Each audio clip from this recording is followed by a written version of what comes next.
to India and Ireland, round Africa and back again. We don't really need to know just where we'll go.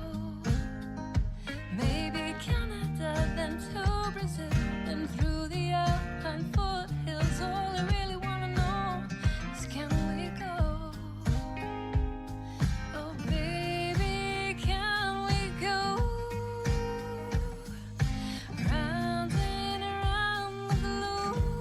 Welcome to Take Me With You, episode 158. I'm Ryan. And I'm Cheryl. We are two well-traveled people who want to go everywhere. But that's not going to happen. Instead, for the last couple of years, we've been traveling vicariously by inviting guests to share their unique travel stories with us. It's been awesome, and our podcast has been all over the globe. Now we're taking some time to revisit the Wish You Were Here segment of our show, where we each share travel attractions that we recommend. This week's Wish You Were Here's are from the Cascade Mountains of Washington State. Yeah, that's one of the cool things about Washington is we've got this huge mountain range that runs, it's not down the middle of the state, but it's the middle-ish of the state. And Yeah. there's tons of stuff to do there. Tons of stuff. And kind of like we talked about with Eastern Washington last week, a lot of these things could be day trips or weekend trips from the Seattle area if you are in town. Absolutely. And so much gorgeous nature, hikes you can take. And I was trying to figure out, because geographically, I was like, I wonder if you could go to all these places in one day. I don't think easily.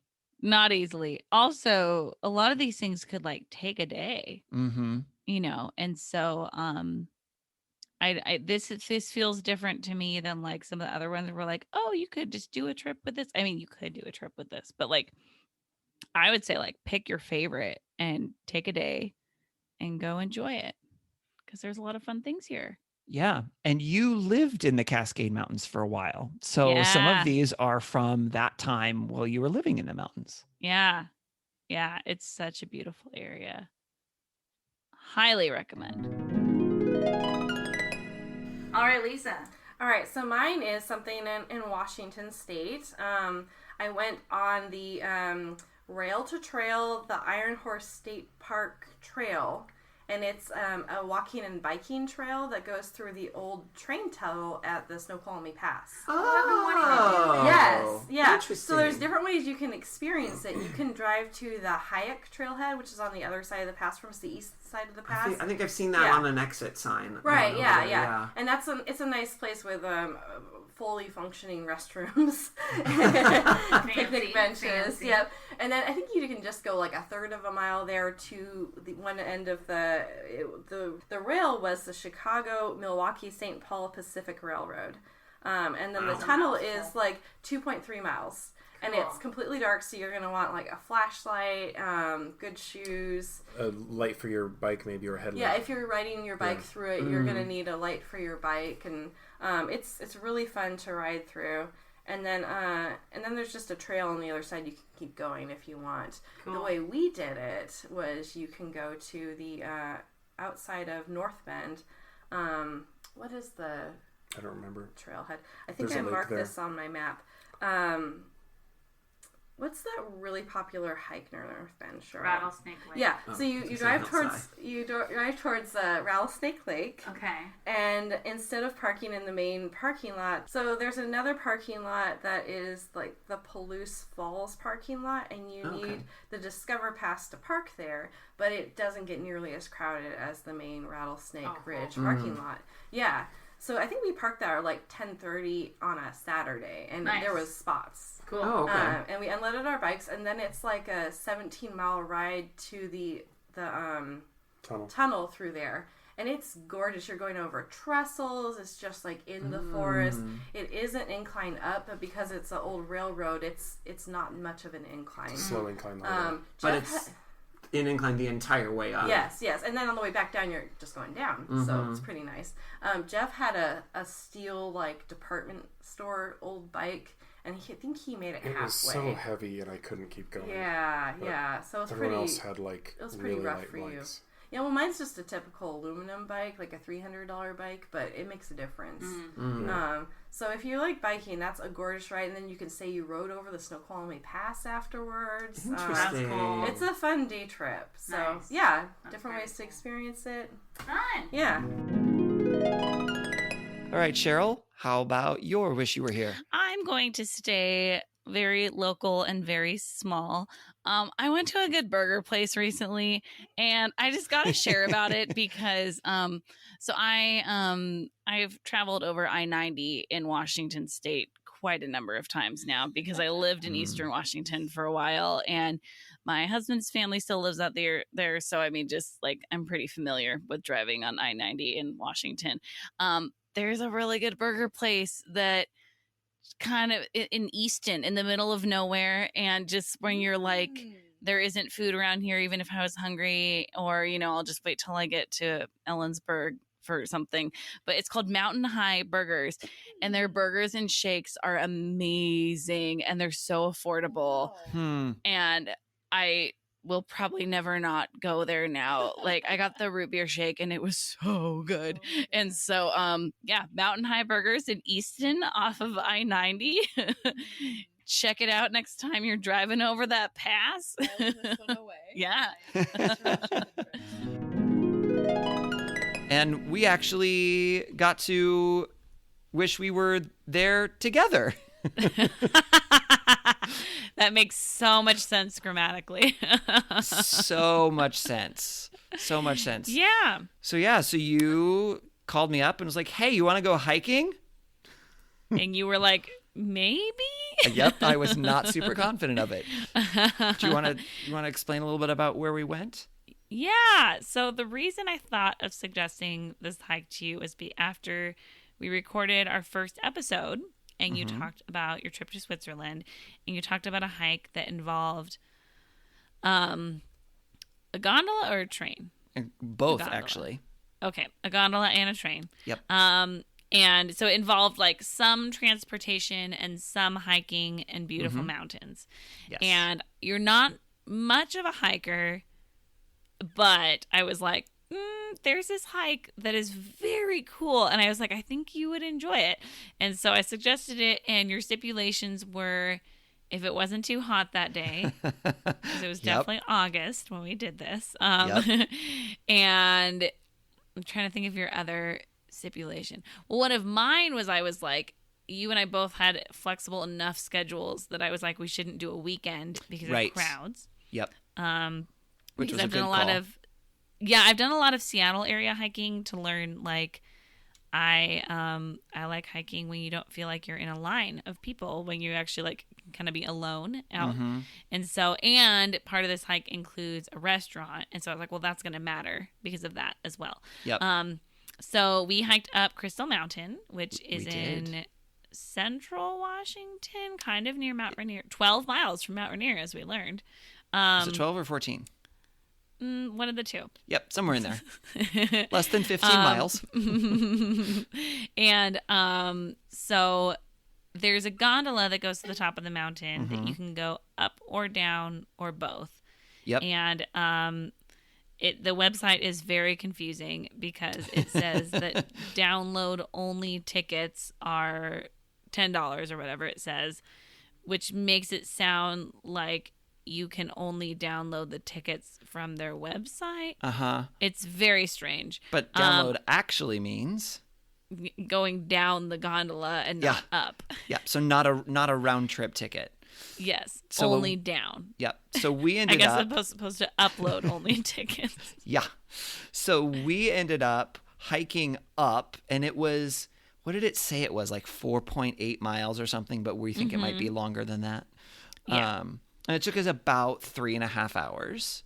Yeah. And we hiked all the way up. The beginning of the hike was awful because it was super steep, like right away. And the end I of was the like hike feeling really was- guilty because I was like, I hope it's not still like this because I suggested this to a non-hiker. Yep. So. Yep.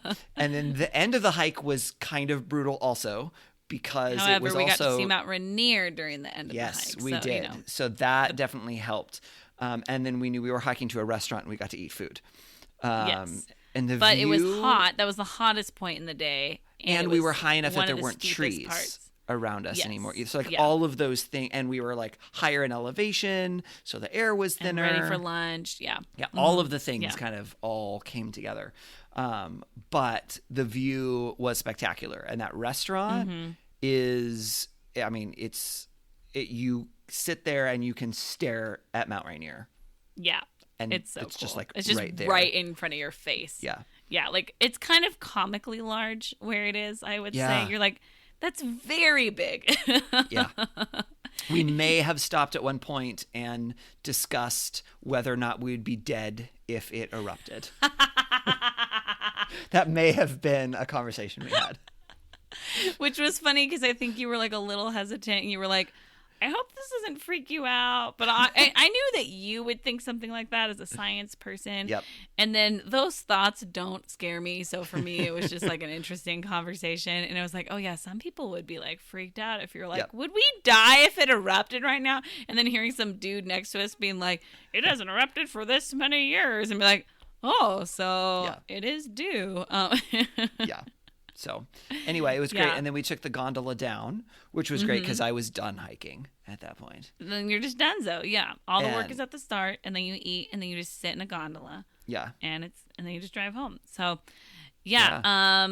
And then here's a little insider scoop hack that we learned was there's a gift shop on the top of the mountain, and that's where you buy your download only ticket, which they really need to change that term. And there was a little sign on the front of it that said they were closed for 30 minutes, and you pointed out when did those 30 minutes start? Yeah. It wasn't one of the ones that has a clock that's like, we'll be back in. It just said, sorry, we'll be back in 30 minutes. I was like, well, did you just put that up like 2 minutes ago, or has it been up for like 25 minutes? Yeah. Because telling me that you're So- gone for 30 minutes doesn't help me. Yeah. I think those are only helpful if it's under 5 minutes, because then you're like, I'm fine waiting for 5 or less minutes. Yeah. But so we were kind of like, oh my gosh, do we have to wait around for 30 minutes to buy this ticket to get on the gondola with like a pretty short line? Yeah. Like, Yeah. what's the deal? So we went up. There was some guy too who was like, just go on, and trying to be all like, get us to be He was like, sneaky about they it. won't check your ticket. You can just go on. And I was like, well, that may be true, but We'll I find feel out. like that's We don't know. dishonest. Yeah. So we asked, and they were like, oh, you're good. Don't worry about it. Just go on the gondola. So we got a free gondola ride. Yep. So here's the trick is you tell them. Wait a minute. You're telling them to lie? No. It was just funny, though, because there was like a bit of an honor system involved, and just being like, hey, they have a sign that says they were closed. And he was just like, that's cool. So that was very nice of him to it not was. make us wait on top of for the store to open. Or it was like, can we just give him money? But we don't have cash. And so, Yeah, like, no, also that probably wouldn't work that way. Probably not. And great gondola ride. Yeah. Also, the whole thing is dog friendly. So Right.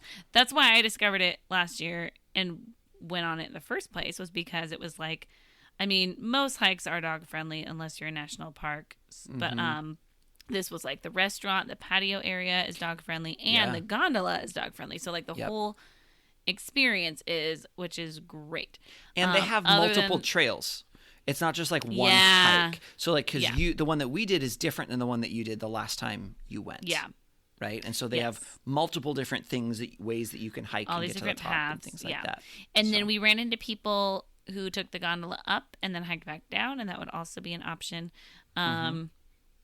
Or people that just took the gondola up and down and ate at the restaurant and hung out, and that's cool too. Yeah. I also thought I had read that they were only open in the summer, but apparently they're open year round. So that would be other than the drive in the snow, which Yeah. would not be my favorite. No. That'd be a fun place to visit in the winter, to get to like go Yeah. to the top of a mountain when it does not involve skiing. Yeah. So, yeah. Yeah. So yeah, that's Yeah. our recommendation. It was a lot of fun. Whether you like hiking or not, you still have access to the restaurant. The restaurant wasn't cheap, but it wasn't like outlandishly expensive. Yeah. And the food was good. Yeah, good food. And they have an Yeah. outdoor patio area. So since we had nice weather, It's really we nice. sat Yeah. outside, got to see the With mountain. the mountain just right there. Yeah. Yeah. So, wish you were here Wish at you were Crystal here. Mountain. So Cheryl, what is your wish you were here for this week? My wish you were here this week is from our state, Washington State. Go Washington. It is from a little town called Leavenworth, which we have very briefly talked about on this podcast, but people got to know about Leavenworth. It's a Bavarian-style town. It feels like you're at Disneyland, essentially, because they just go hard with the theme to the point that Starbucks and McDonald's got on board, and their font and their style even matches that Bavarian style, which is very fun. And it's in the mountains of Washington, which is just gorgeous as well. But the specific thing I want to share about for my wish you were here is going there for Christmas time. I'm a big Christmas fan. And they do Christmas and they do it right. And so they even have a Christmas shop that's open year round, which is really fun. But at Christmas time, on the weekends leading up to it, and I think even maybe they sneak a little bit in the new year. I'm not quite sure. They do this big tree lighting party type of thing, like a tree lighting ceremony where they have carolers and music, and then they light up all the lights on the buildings and the trees and everything around you at once, and they really go all out with the lights as well. And it's very magical, and it feels very Disneyland in that way. However, you get real snow there, not bubbles. And so it's super fun because it tends to get pretty snowy there that time of year. So I've gone twice. I went once with my family and we rented a big Airbnb house just across the river and stayed for the whole weekend. But then this last year I just went with my fiance and we just drove there for the day. And it was snowing all day. And then when we did the tree lighting, and it's just magical. Prepare for crowds because that's like, you know, the high season there and everything. Yeah. But it's so good. I love it. Do it. Have you been up there for the tree lighting, Tommy? I have. My brother lives in Kashmir, which is about 20 minutes out of Leavenworth. Very cool. It's beautiful up there. I love it. So good. Yeah. Dad, Di, are you guys going to do a joint wish you were here, or would you like to do individual wish you were here's? I can hardly wait to find out myself. Go ahead. What, You do joints. Go ahead. what were you thinking? No, you go. You had something in mind, it sounded like. No, not really. I mean, I got a lot of different highlights, but go ahead. Well, just something, I guess, for me, quick, that we love. And again, this comes from our motorcycle time, is from here. It's just a quick trip. We love to go to Leavenworth for lunch. It's close. There are all sorts of restaurants. I don't think we've had a bad meal there. And, you know, if you go up, even if you just go up and back in a day, it is not too much. It's a great way to go. If you don't have a motorcycle and you can find somebody with a convertible, you know, particularly in the summertime, take the convertible, because the views are so amazing when you get outside of the car. You know, if you have the top down, and it just changes that whole experience. And for me, that's just it's quick, it's easy, and it's just a great way to spend a day. I love that. Leavenworth is wonderful. Cheryl, what would you like to do for your wish you were here? I want to talk about a store that is in Leavenworth. Now, Marissa, you're from Seattle, yes? Okay, have you been to Leavenworth? Yes, I have. Okay, have you been to the Christmas store? I have. All right, well, I want to talk about the Christmas store. Ryan, you've been there, yes? Probably. You don't remember? So I've only been to Leavenworth a handful of times, and the only store, there are two places that I remember that are indoors in Leavenworth. One is a restaurant that I ate at because it was a team thing. And the other one was, there was a hat store that had lots and lots of hats. Those are the only stores I actually remember. But I think it's probably been at least 10 years since I've been to Leavenworth. So, okay, well, first of all, you should go to Leavenworth. Okay. I mean, it can be a day trip, which is Yep. exciting too. There's a Christmas store. I'm such a Christmas fan. I love Christmas so much. And it's so fun. This 2-story store. It's Christmas year round there. And it's just so lovely. It's especially fun in the summer when it's like hot outside and then you go in and it's Christmas. And there's like just every ornament you could ever want or desire, or just all sorts of styles. These styles that are just fun to like make fun of, because you're like, who would ever purchase this item and put it in their home? And then there's stuff that it's like, I want all of these things. And there's like fancy Christmas stuff and cheapo Christmas stuff and just everything. And it's delightful. And it's so fun to get excited about Christmas. So go to the Leavenworth Christmas store. That is a great wish you were here. It's a good suggestion. Cheryl, what's your wish you were here? So mine this week is the Ape Caves near Mount St. Helens in Washington. Yes. So Ryan, you've heard about the Ape Caves. Yes, not only have I heard about the Ape Caves, I've been to Mount St. Helens once. I think it was in elementary school, and I've been to the outside of the Ape Caves, and we were gonna maybe go hike inside, but I was too afraid. Oh, buddy. Well, Yep. I think you should go. I've gone twice, and I would love to go again this summer, actually. Okay. It's just, it's very cool, and it's an experience that I'm like, yeah, I want to keep going back there. So, Ryan, would you like to explain how they were formed? Well, I believe they are hollowed out lava tubes, I believe, from Mount St. Helens. And now, whether or not these particular lava tubes, I don't think they were from the most recent eruption. I don't think they're from the 1980 eruption. They were they're from older than that. Yeah, long ago. A lot older than that. And so lava tubes are basically, in general, underground spots that lava flows through.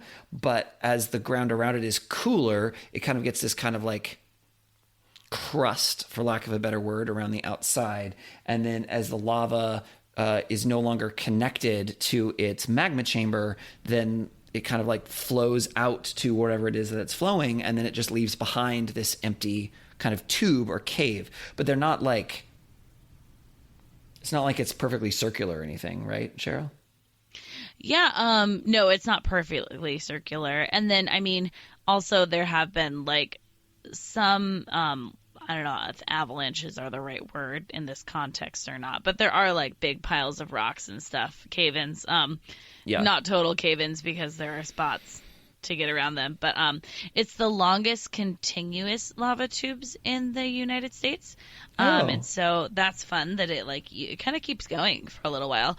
And it's an absolutely a doable day trip from Seattle, which is really fun. Like you can drive there, hike it, and drive home that night, no problem. And so there are actually 2 directions you can go when you get there.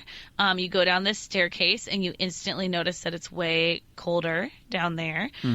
So super fun to go to in the summer, also because it's open more in the summer and not snowy there in the summer. But it's kind of nice if you go on a hot day, because I think it's like 50 degrees down there. So it's just kind of like, I went one time with my siblings, and the first time I went, and one of my brothers-in-law was like, oh, yeah, it's going to be really cold. We really need to layer up. And then it was just like, oh, no, this just kind of feels nice, you know. And so, and you're walking, so it's fine. But you go to the right when you first go in, and that's one is a dead end in about 3/4 of a mile, and then you just turn around and come back, and it's pretty flat. So that is, even if you're not into hiking or bouldering or anything like that, I mean, you're going to want your headlamp, certainly, because it's a cave, so it's pitch black in there, but you can just go and walk it, and it's fairly flat ground.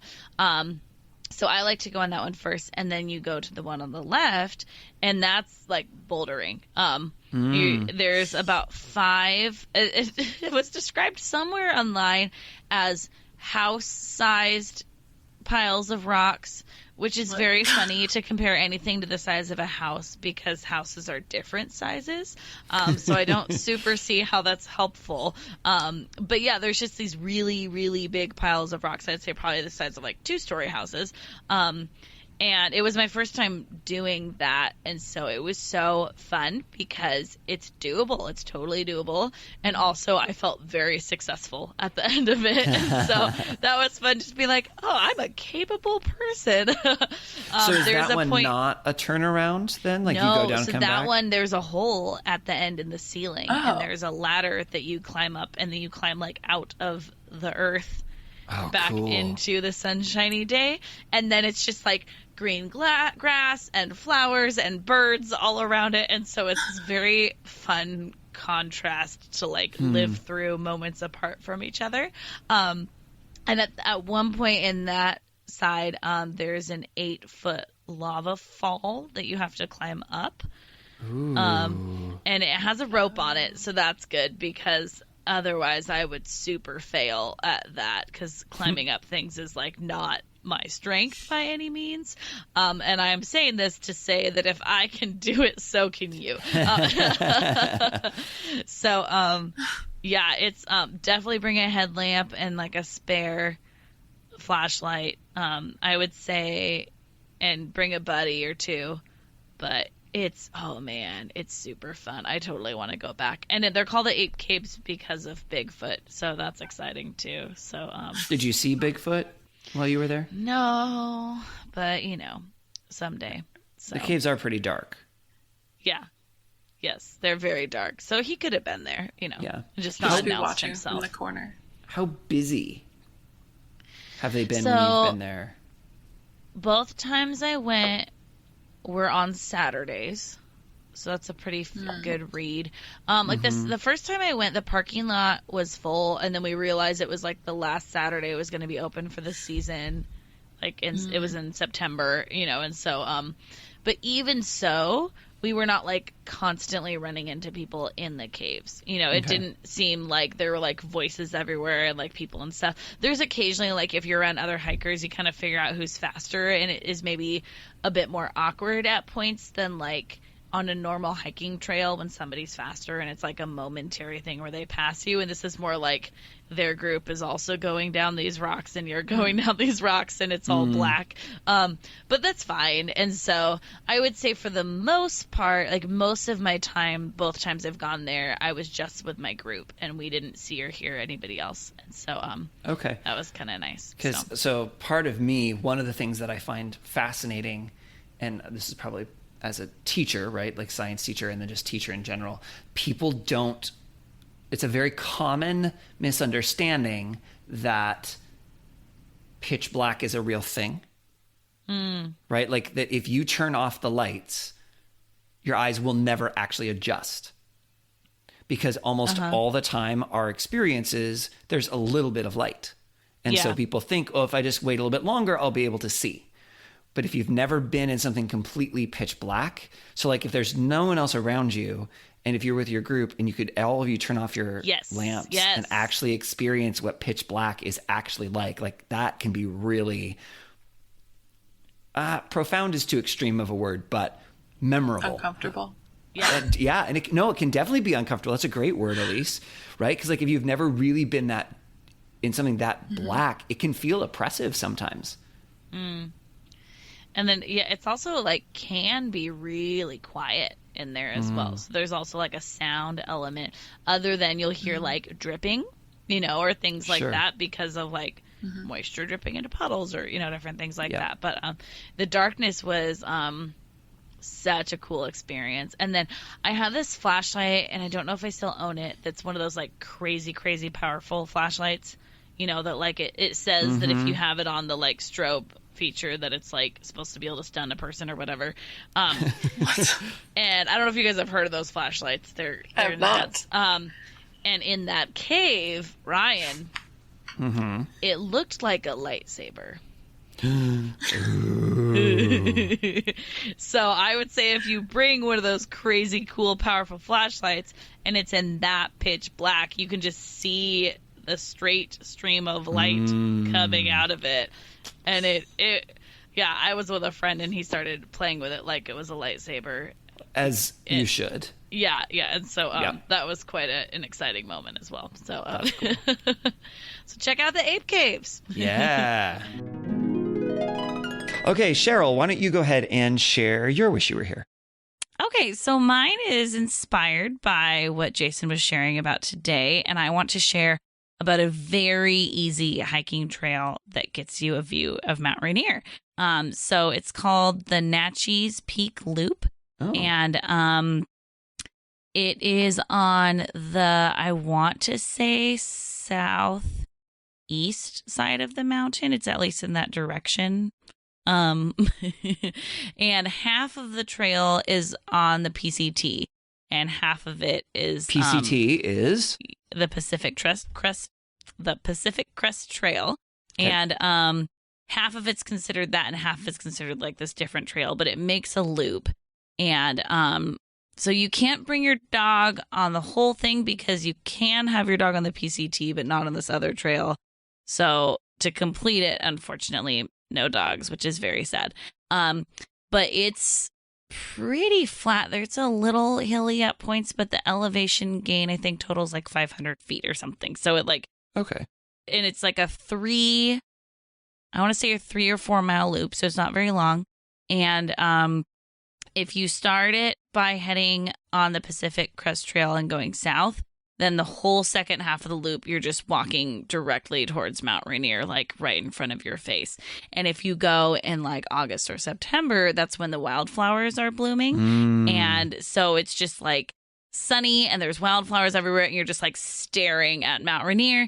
And it's a pretty easy hike. I took my parents on it a couple of years ago. And so, yeah, I'd say the Natchez Peak Loop is definitely a great one to do. Awesome. Yeah. So, Cheryl, what would you like to do for your wish you were here? Well, Ryan, you're going to be really happy about this one because it's kind of science-y. Oh, really? Yes, and it's one that's like a current part of my life as well, and I realized I should share on the podcast. I'm excited now. Is what you should do is off of the I-90 freeway in Washington, when you're heading from Seattle to, you're driving east, and right before you get to Snoqualmie Pass, you're going to get off on exit 47, and you're going to go to Humpback Mountain Trailhead and go rock hounding there. Rock hounding? Do you know about rock hounding? I don't. What is rock hounding? It's just going and digging for rocks. But like there's a community online that posts about where you can find like a geode or these different things. And at the Humpback Mountain Trail, you can find crystals. They grow in the ground a lot in this one section there, about half a mile in. And I've gone like 5 times now with my husband, and most of the time with my stepson as well.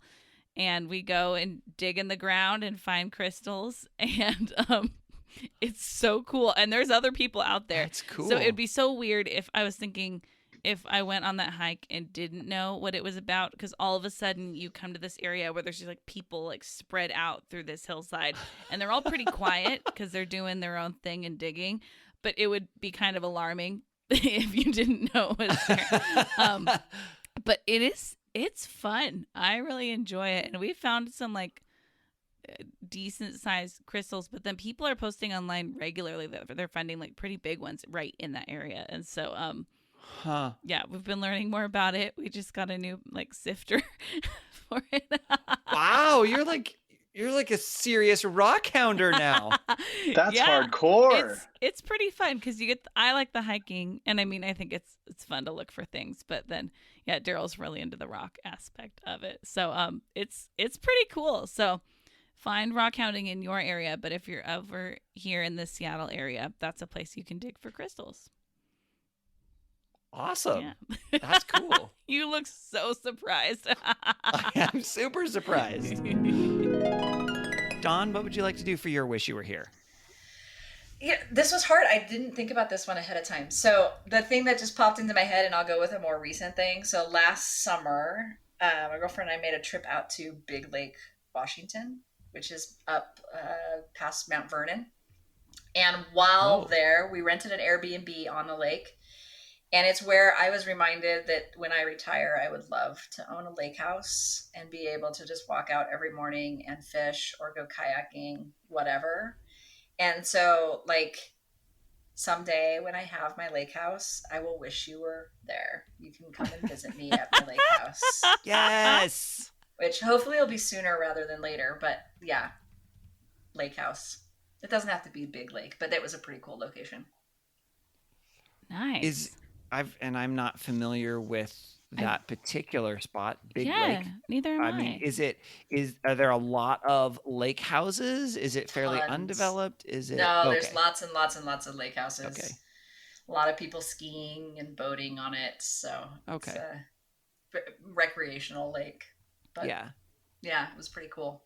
That's cool. And not very far, right? Like, it wasn't that far away from Seattle. Like, I'm like, I could live there one day, and if I have to commute into Seattle for work, it's like an 1.5-hour commute. But if I only had to do it a couple days a week, it wouldn't be too bad. Nice. Okay. That's a nice distance. Nice. Yeah, my lake house. Well, that was fun. Yeah, it was. We would love it if you would follow us on social media. We are at Timwy Podcast. That's at TMWY for Take Me With You Podcast. We are on Facebook and Instagram and Twitter. You can also email us at timwypodcast@gmail.com. Tell us, what are your wish you were here's for this location? We would love to hear that. You can also call us and leave us a voicemail at 406-763-8699. Or if it's easier to remember, 406-POD-TIMWY. We would love it if you would rate and review our podcast to tell other people what you think about it, subscribe to make sure you don't miss an episode, and share about this episode on your social media. As always, thank you to Beth Reed Miller for the awesome artwork. You can check out more of Beth's artwork at Beth Is Something. And thank you to Erica Corbin for the use of her song Round the Globe. You can listen to Erica's music wherever music is sold or streamed. That's all we have for this episode. So until next time, remember to take me with you. Take me with you. Can we get a sailboat chasing down the sunset as we float round and round the globe?